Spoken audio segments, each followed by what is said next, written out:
who has 2 thumbs and has just finished Wuthering Waves 2.6. This guy.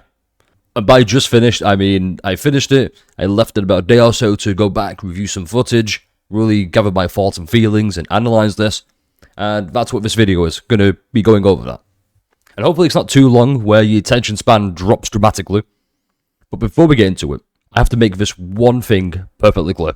Regardless of whether you agree or disagree, your experience is your experience, and someone else's experience is their experience. You have absolutely no right to go to someone else and tell them they're wrong for how they experience something.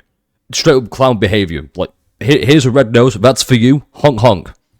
Now, that being said, let's get into it. Because I really enjoyed a lot about this patch. In fact, it might be my third, maybe second favorite patch behind 2.2 and 1.4. So I want to talk about the start. I think the start was probably the strongest start to a story quest we could have had. I think it was a 10 out of 10. It started with us running into Augusta, and she's on her throne, looking like the embodiment of power. I believe I made this joke where, is she the strongest because she's Augusta, or is she Augusta because she's the strongest? And that's the aura it gave off. I'm a huge sucker for the cliche of when a strong individual meets another strong individual, they go in for a blow. Like, they try to clash weapons and fists just to test and measure the strength of the person they're meeting. That's exactly what happened here with Augusta, and it shows. It plays off beautifully. I thought it was really good, and it kept improving from there. And another thing is the choreography was phenomenal. Everything about that entire scene was amazing. I cannot give this enough props. That alone could just give the entire intro a 10 out of 10. I mean this genuinely. It was so perfectly done. I have zero complaints. One of my biggest problems with Augusta was, on the first meeting, honestly, is the voice actor. I wasn't a big fan of it, but the more I heard it, the more I saw of Augusta, I was hooked. She helps really define what we want to go for with Augusta. That confidence, the aura, the power, the leader of Septimon, who values strength above everything else.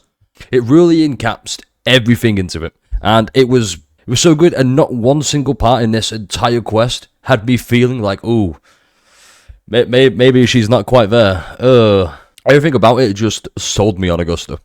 Moving on from the amazing opening, it wastes no time in getting to the nitty-gritty details. It's an exposition dump, but it serves a purpose, and it served so well. It's not just 2 character models staring at each other. It's in-game renderings, and also a really great piece of art. And it's just, here's what's happening, here's why it's happening, here's what we need to do, here's where we need to go. And it's perfectly summed up in like 2 to 3 minutes. And then, once it's explained, that's it. It's done. It doesn't unnecessarily drag out any dialogue. It tells you the most important things in this part, and that's all it tells you. It also helped bring a level of respect to Septimontians. I don't know, I probably butchered that, I'm going to be honest. But it gave a newfound respect. It made me think, wow, this should have been a life-ending, like, region wipeout scenario. And they said, nah, fuck that, let's go hunt the bastards. And they did it. And I think that's baked deep into Septimonian culture, and we kind of get snippets of that in 2.4, and, you know, not 2.5, but like 2.4 with Lupus Quest. We kind of see what's happening there, and like why Septimontians are the way they are. And that really brings it all together. You're like, oh, this is why they are the way they are. It's done so beautifully, and it wastes no time in getting to it. So even if you're like me, with a somewhat short attention span at times, you won't suffer from it, because it's quite literally, here it is, we've told you, enjoy. And it's done. It's that.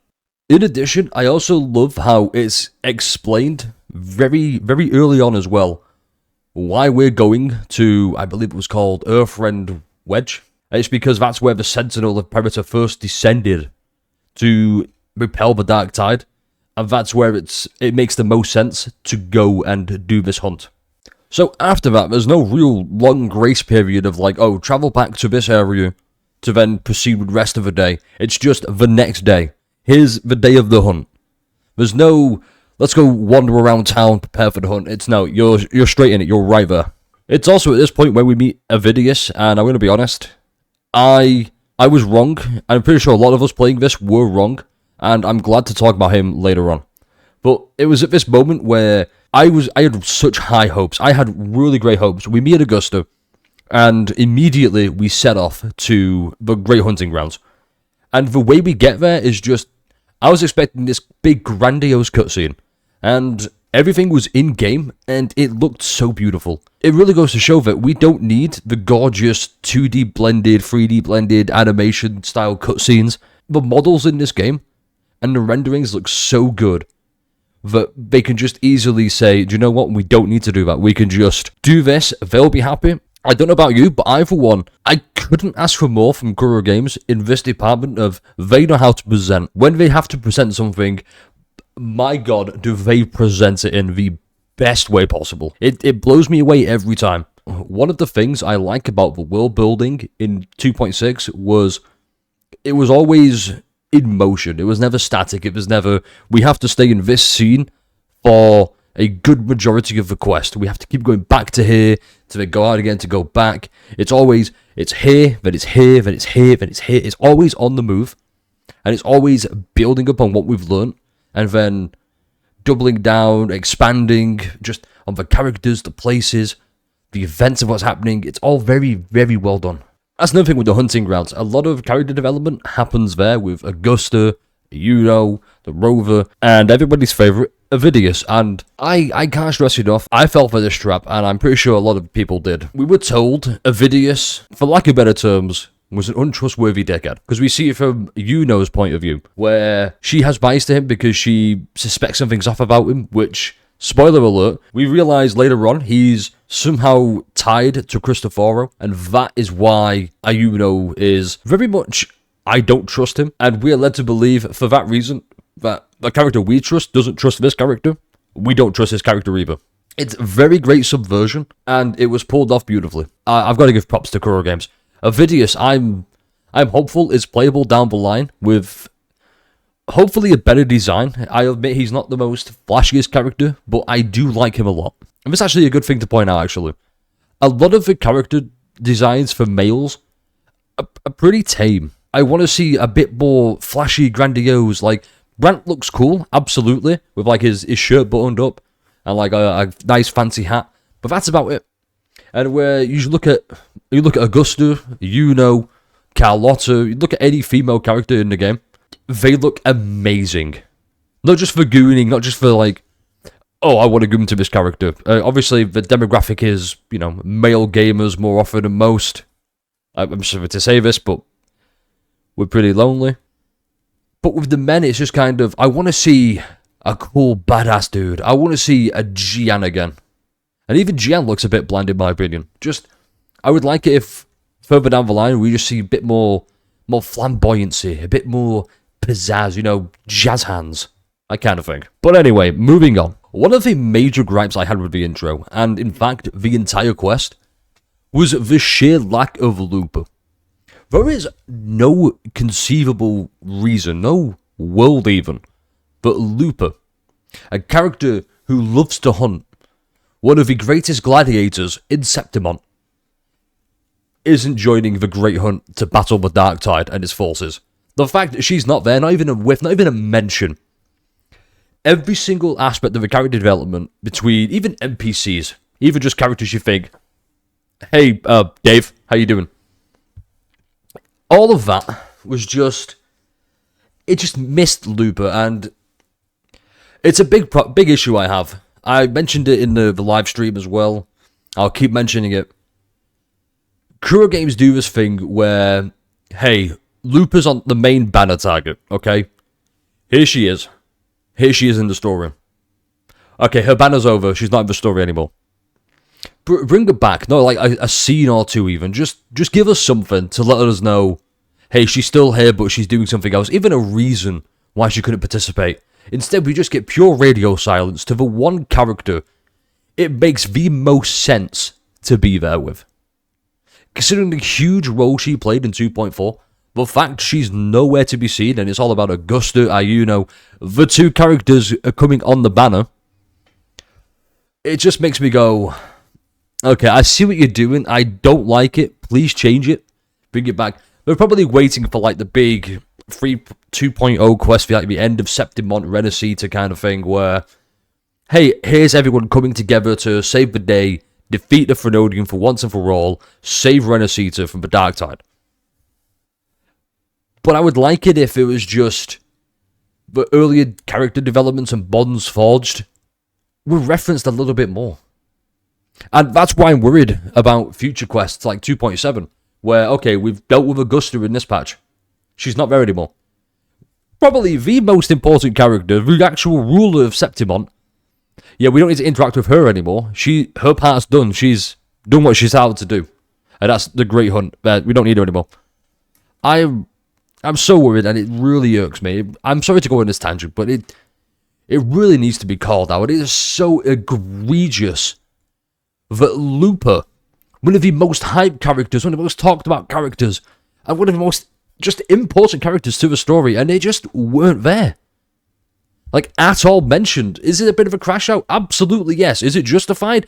Absolutely yes. Okay, moving on now. I loved the Monster Hunter-esque style. Like, I'm not a big Monster Hunter fan, but I can appreciate when there's, like, certain nods, like, gameplay styles. Maybe I'm not a big Monster Hunter fan because I never got into the games properly. That could change if I dedicated more time. But I liked how this felt different to the generic gacha hack and slash elements. It's, hey, you have to track this thing. You have to go out, look for the clues to hunt it down, to then hack and slash it. It was very well done. They also did a really great job early on establishing Augusta as this kind of force of nature. I think this scene in particular, Augusta like one-shots, two-taps enemies, and it's just kind of like, hey, nothing's going to stop in Augusta's way from going about her business. It reminded me of old school, I want to say God of War. Like, you know, God of War 2 and 3. You'd start off as an unstoppable Kratos, and you would just wipe the floor before you lose all your powers. But that brief moment, Augusta truly felt unstoppable. But yeah, my most enjoyable thing and my favourite thing about the intro was learning everything, why it is the way it is, why it works the way it does, and just how everything's kind of like all the dots are slowly getting connected. And in the midst of this, you get a little bit of a subplot about what's happening like further down the line with the Whispers. And I'll admit, it hooked me almost immediately. I was very much, wow, what's going on here? And I got worried for Augusta. I thought, okay, we're going to have to fight Augusta in the end. Spoiler alert. Oh shit, we're getting comboed right now. But it was very well played out, and it really set the seeds going forward. For one thing, I think the most important thing that captured me this patch was Ayuno. Spirits of the hallowed land, answer my call.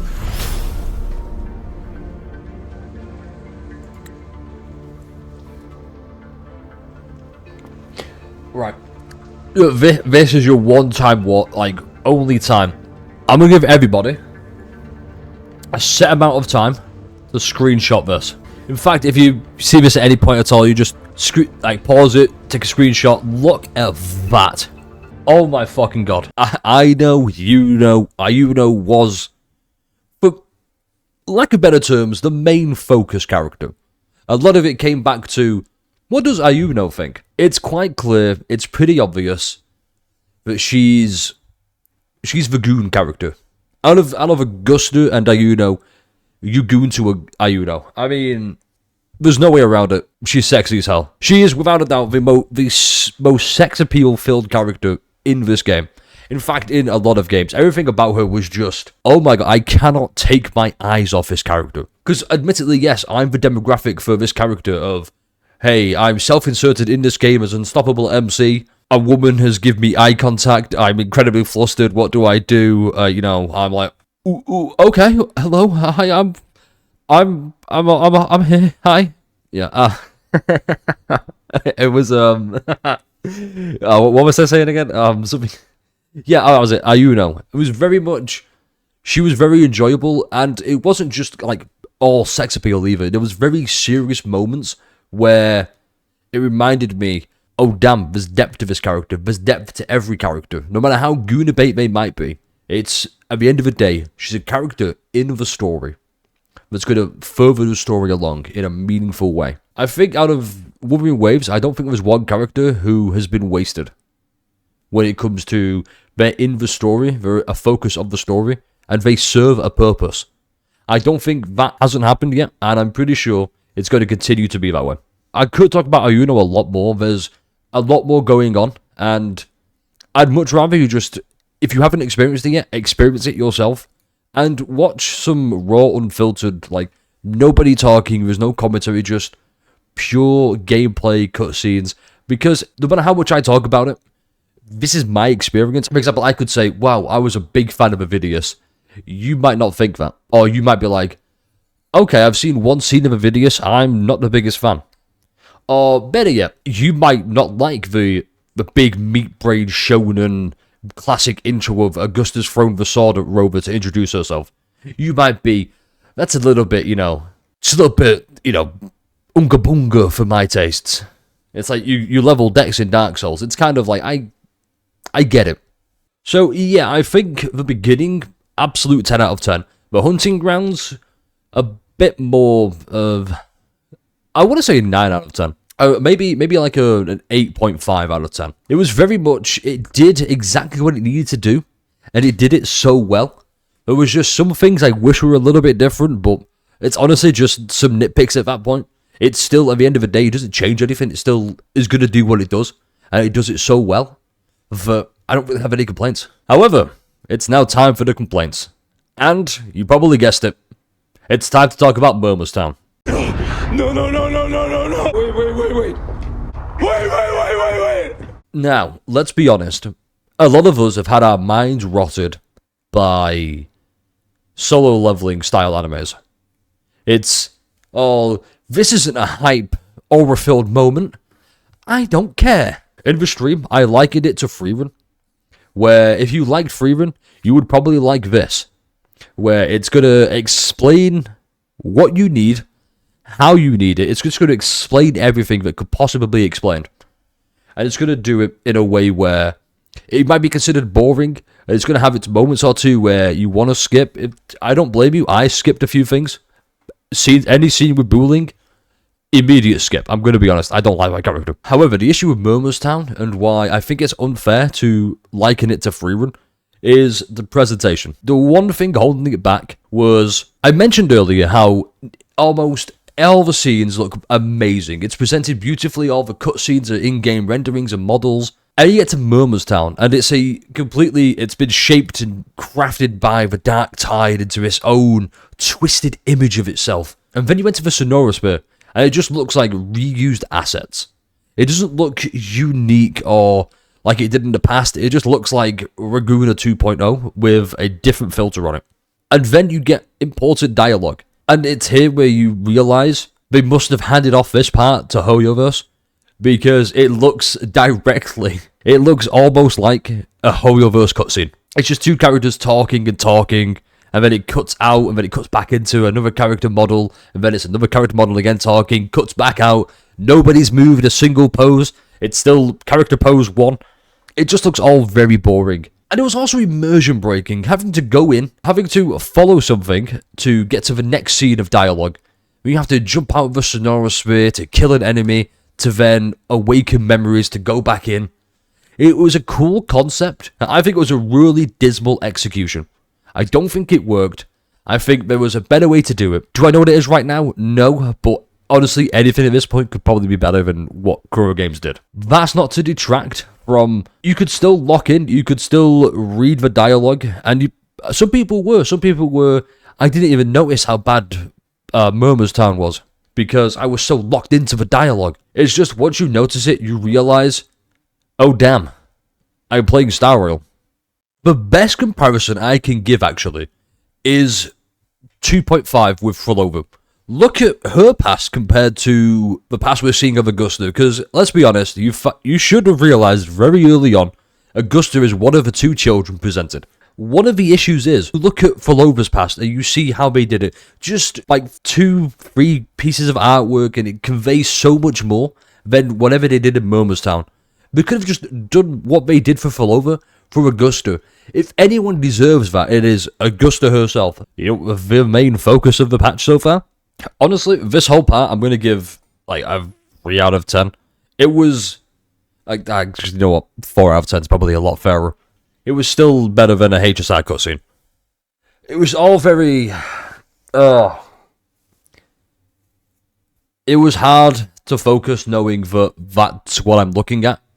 Of just still characters not moving, and then the immersion gets broken almost immediately by having to go out to go back in. It wasn't handled well, and it pains me to say that because I actually really liked that part, but I was kind of struggling. I was very much okay. If I wasn't recording this, I would probably, you know, skip a few things, but for prosperity's sake, I decided to get it all, and I don't think it was worth it. I think I probably should have just skipped. It would have made the next part of the game a lot more... Well, actually, no, I say that. The last part of the game was phenomenal. I, once again, maybe not a 10 out of 10, probably like a 9 out of 10, 8.5 once again. It was so good. Let's get into that, shall we? Actually, you know what? Screw that. I'm going to say one thing.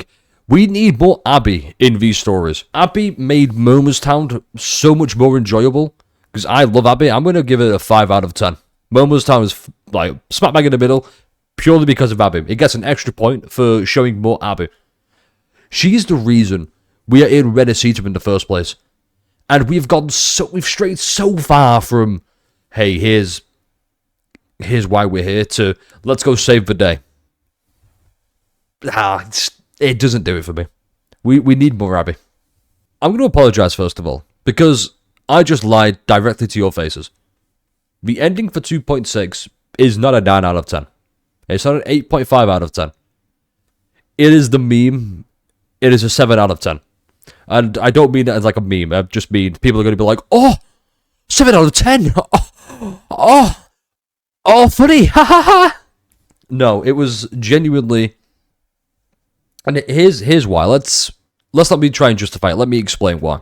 So this whole patch is heavily implied to have been predetermined by fate. It's been prophesized that this is how it's going to play out. Here's a mural depicting the hero of heroes rising up against the dark tide. And it has a blank spot in the middle. And you think, okay, there's a piece missing. The rover's going to write that. And that's going to appear later on. That's why I thought of like, okay, we're going to go back to that mural. And we're going to see, oh, it's filled now. No, it's still blank. Because that represents us, the rover, the Deus Ex Machina, the walking plot armor, where this bad thing's going to happen? I don't think so. I think the ending would have been much more enjoyable if the rover was there purely to assist Augusta. We see it get built up where Augusta's resisting the whispers of the dark tide, and then she finally appears to be, giving up. Someone has to go into the dark tide to disrupt it from the inside. And that most likely is going to be Augusta. And she decides to let us be the hero of heroes, the prophesized we're going to end the Black Tide. And then Augusta has some of the coolest moments I've seen in a game, where there's no faith in the gods. Like, the Phenodian in the Dark Tide's power comes from the faith that people have in faith. And Augusta's entire thing is, I don't have any faith in the gods. I put faith in strength and might and me. And I even say, oh, Augusta is giving hope to the people swallowed by the dark tide because they don't have any gods to give them faith anymore. They've been swallowed, devoured. And here comes a living, walking embodiment of hope. And she's giving it back. We actually see hope being given and light restored to the people trapped inside the dark tide. And then she busts out of it. And she has the audacity to say at the end, wow, Rover, it looks like you are the hero of heroes that was prophesied to say Septimon. And fair play. They backtrack it and the rover says, to me, I think you're the hero of heroes, escaping the dark tide. Then that's how the prophecy goes. In fact, here's that scene right now. It's all thanks to you, Rover, Septimon's hero of heroes. In that case, I could say the same to you. As the prophecy goes, the hero of heroes, wielding extraordinary power, rising from the dark tides. Exactly how it should have been I see it. from the get-go. You, Augusta, fit that image well. I'm glad this one interaction has, well, not saved it, but really, I'm very vocal about, I'm tired that the Rover's just constantly, he's the main guy. When, like, literally, it's like, oh, you're the hero of heroes. What was the line? Hold up. Someone's hero of heroes, right? Quite literally, as the prophecy goes, this. Like, because she's the hero of heroes, because she's Septimont. She's from the fucking area. The Rover's just some guy. Like, from wherever the fuck. And it doesn't bode well. I don't like it, because the same thing happened with Looper. It all boiled down to, it wasn't Looper who stopped the Dark Tide from swallowing Septimont. It was a mixture of, like, we're just there helping. A lot of the impact, a lot of the stakes, a lot of the emotion, I think, is lost because Rover is there. And I understand it's a gacha game. We're the main self-insert MC. We have to be there. But so much more is lost because we're there. And I can't take it seriously because I don't feel any high-stakes pressure or tension. It's for that reason, it is a 7 out of 10. Maybe lower because of that, but at the end of the day, it was still beautiful. It's still some of the most beautifully stunning shots I've seen in Wuthering Waves so far. It really did just blow me away. So there's a lot of plot points that need to be, like, wrapped up and talked about, but I'm going to wait to do that because I feel like 2.7 is going to bring them all together, and that's how Cristoforo plays in. Ayu knows the disappearance, what happens next with the people of Septimont. A lot of that is going to be, I think, really tied forward. We're setting a lot of stakes up for this big, epic showdown of, like, with Cristoforo and the Fraxidus. And, like, the Fraxidus is, for lack of better terms, absent. Like, what are they planning from the shadows? We haven't really seen them. They're just, we know they're there. Honestly, overall, an 8 out of 10. It's a damn good patch. Probably, even though the complaints I have are pretty big, I think what they do well and what they do great outweigh what's happened. And I think it might be my third favourite patch. I still think 2.2 is my favourite. 1.4, I'll admit, was like the start of the Deus Ex Machina, like, walking plot armor over. But it worked, because it was like the first time we really saw it. I just hope, going forward, they introduce two things. One, older characters back into the story. Two, less focus on the Rover. Because we've seen it all hyped up. Galbrina versus Cartafia. She's here to kill the Phenodian. What's Cartafia? The Phenodian's resonator.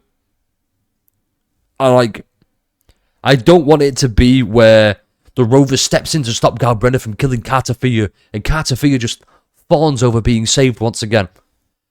I want it to be genuinely, Rover tries to step in to fight Galbrina, underestimates her immensely, because the Rover's not an infallible god. We learned that in 2.5.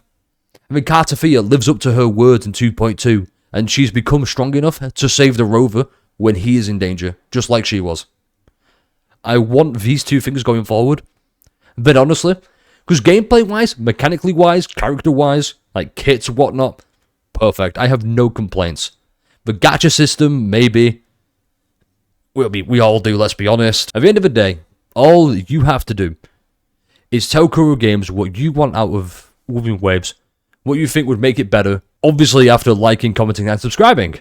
I appreciate that. That being said, thanks for watching to the end. I hope you enjoy 2.6. I'm looking forward to seeing you for 2.7. Stay refreshing.